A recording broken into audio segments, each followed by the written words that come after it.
What's going on, everyone? So I got a question for all of you fellow junker movers. Who else is slow as shit right now? I hope it's not just me. I did find out recently that July is apparently one of the slower months for junk removal because it's approaching August where the kids go back to school, so everyone's doing last minute vacations and buckling down on like saving up and stuff like that, and they're just busy just trying to get everything back into motion. But I kind of always associate like the summertime with moving, which is this moving season is summertime. So June, like May, June, July, August are always busy. August obviously takes a little bit of a dip because once kids get back into school, they're not going to move at the same week. But those 3 initial months are just like slammed. And I always associated junk removal with moving because I know winter for a fact is slower. But anywho's, like after I kind of thought about it, like last year my May and June were really busy, and then July kind of faded a little bit. So I guess it makes sense. But yeah, like July, my June was pretty busy, and then July kind of like the first week of July, I had lined up a couple of like full truck jobs and some construction full truck jobs. So like my first 5 or 6 days had already outweighed like all of June, or pretty close to it. And then like since then I had been kind of like up and down, really slow. I've had a couple of jobs here and there, nothing too crazy, a lot of minimum pickups, and then I was like dead for like a week. And then I had that office job that I made a video about last time where it was like almost $4,000 for that job. So obviously that was like a huge, like a little help for the month. But besides that, I haven't had anything going on. That was on Sunday. Now it's Friday. And since then, I've done 2 minimum pickups, and then I did a couple of moving jobs that were like side income. And then I have nothing lined up for tomorrow or Sunday or like heading into next week yet. But it kind of got me thinking, because I had mentioned this in the office video, where if I should push for my marketing, if I should push for it now, or if I should hold off until like August or September when it actually does start to slow down and kind of do it all then. Because I don't like the idea of like going to all these places now and then like in 2 months going back and doing the whole thing all over again, where they could be like, yeah, we still got your cards from last time, thanks. I don't know if that's how they would react, but that's how I would react. So I try to break it up into like every 5 or 6 months I'll go. So I was also kind of breaking down like where, like what would be worth it for me to do the marketing for. So obviously real estate marketing is like a huge beneficial like partner and business to have, right? Like when they have a client that needs junk removal, they're going to call you. But if they are slow, so are you. So I didn't want to have to rely on like just real estate marketing. What I am going to push for though is more organizers, because that one lady who I've done multiple jobs for even contracted me out to a couple of like side moving jobs. So, and that's someone that like I feel like we're ingrained enough to where like whenever she has something, she'll call me. So I kind of want to push for like more organizers as well. And then I think I want to focus on apartment buildings and assisted livings more for vendor opportunities than anything else. So obviously it'd be great if I can just leave my cards there and they can, hand them out when someone asks.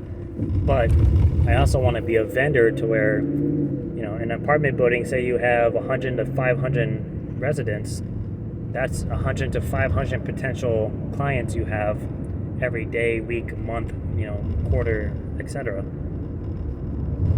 And if I could be a vendor, I can get those clients, plus I can get the apartment buildings support when they have an eviction, or if they have excess in their bulk dumpster area, or if something gets flooded or whatever and they need to tear everything out of the room, I can come in and do those things. So I just kind of want that to just be like a year-round thing, especially heading into winter, because everyone's always going to have junk removal. They just may not be as like frequent. Like I feel like you have your summertime is like when everyone is moving, so you have junk removal because they're downsizing or they're buying new furniture or whatever. But then you have the holidays where everyone is again buying new furniture and swapping out old with new. So plus you have like Black Friday in November, and then you have all of your Christmas sales and New Year's sales. So I feel like that's just a good target time to do stuff. And then like with storage units, I've done my marketing with storage units, but everywhere I go, like it's all corporate related. You have to call corporate and you have to deal with them and try to get yourself in a position. Not saying that's not worth it, but that one public storage I went to where they're like, yeah, we'll give you, I think it's like $12 a cubic yard, which is ridiculous. That means a full trailer load is like $175 on average. And you know, that might be like fine to do if you're really slow. But, you know, imagine if you go there and you're cleaning out like boxes of books or construction debris or something, and it's all heavy and there's no like say in it, like there's no surcharges. Maybe you have a bunch of chemicals or appliances. And there's just nothing you can do to alter the price. You know, like, is it really worth it? But, yeah, like I'll still put my signs out near there because I feel like they stick around for a while. But I don't think I'm going to be pushing for storage units too much anymore. I feel like it's just kind of a dead end. But assisted livings, unfortunately, people pass, doesn't matter what time of the year it is. So I think that's something I'll continue pushing for. Plus, it seems like it's a kind of an easy thing to get into. I feel like most assisted livings I've been to, like I've asked about it, and they're like, yeah, we just kind of call like, you know, whoever's local to us. And like the one company I brought the rate card by, I've done like 3 or 4 jobs there, and of those people, 2 of them were real estate agents that ended up using me in other situations. And then I ended up doing like moving side jobs for one of them, and then I did a junk removal for her friend who had moved out of her apartment as well. So they have a lot of like ongoing work. But I feel like that would be something that would be useful to get into. I'll still market to real estate, of course. But I think it's going to be assisted living and apartments are going to be like my 2 main goals. And then for storage units, like I'll just put signs out by their entrances and stuff. I don't think I'm going to be going to storage units anymore for vendor opportunities. A lot of them didn't even let me leave cards. They're like, we can't solicit your card, basically. I was like, oh, that's annoying. And then something else I'm going to start doing because I've been kind of slow and gas is going back down in prices is we used to do this thing at the old moving company I worked at where when they're slow, they would take the junk truck and they would just drive around the city, basically. I believe 1-800-GOT-JUNK calls it ghost routes. But you're basically just driving around as if you're going to jobs, but in reality, all you're doing is just exposing your company to the people around you. So you drive through busy areas, you go park at a plaza or a mall parking lot or something, or in front of a Home Depot. You can just sit there for, 15, 30 minutes at a time, and then you just move on to the next location. So I think I'm going to do that tomorrow morning and maybe on Sunday if I don't have anything pop up.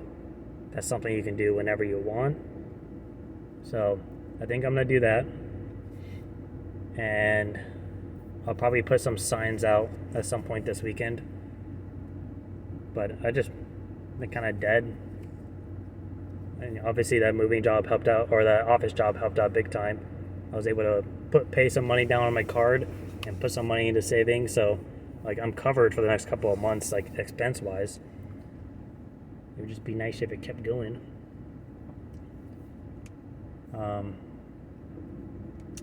Yeah, that's about it for me. I just wanted to do an update and like throw out the marketing plan. I am curious as to what you guys do around this time. Like when it's busy, do you continue marketing? If it starts to die down, do you go out and do extra?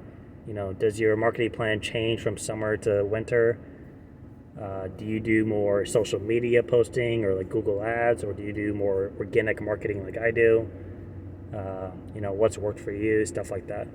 So if you comment that down below, we could bounce ideas off each other.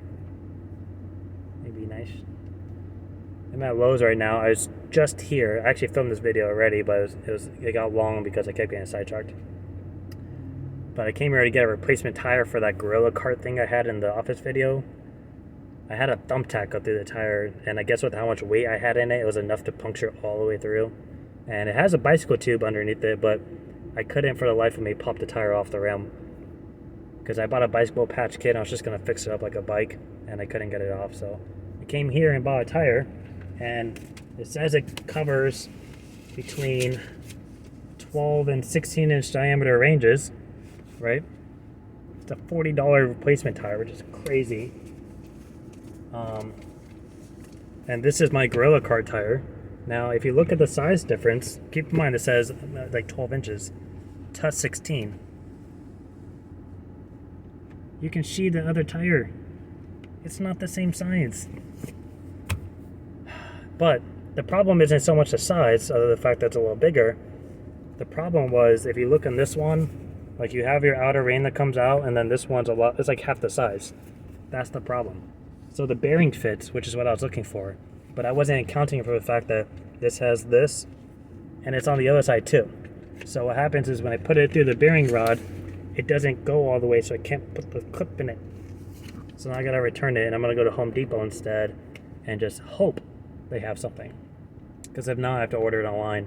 But when I looked originally, they had 13-inch replacement tires, but they only came in 2 packs, and they're like 50 or 60 bucks. People just don't pay attention in parking lots.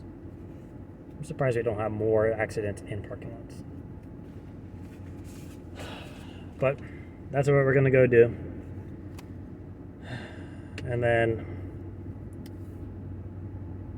I will keep you updated if anything fun and exciting happens soon. I wanted to do a review on the cart when I fix the tire, because it's a pretty nifty thing for junk removal people, I think. And I've always wanted to do like a review video, so I may do that. But in the meantime, hope everyone is staying afloat and or really busy, yeah, whatever. And thanks for watching.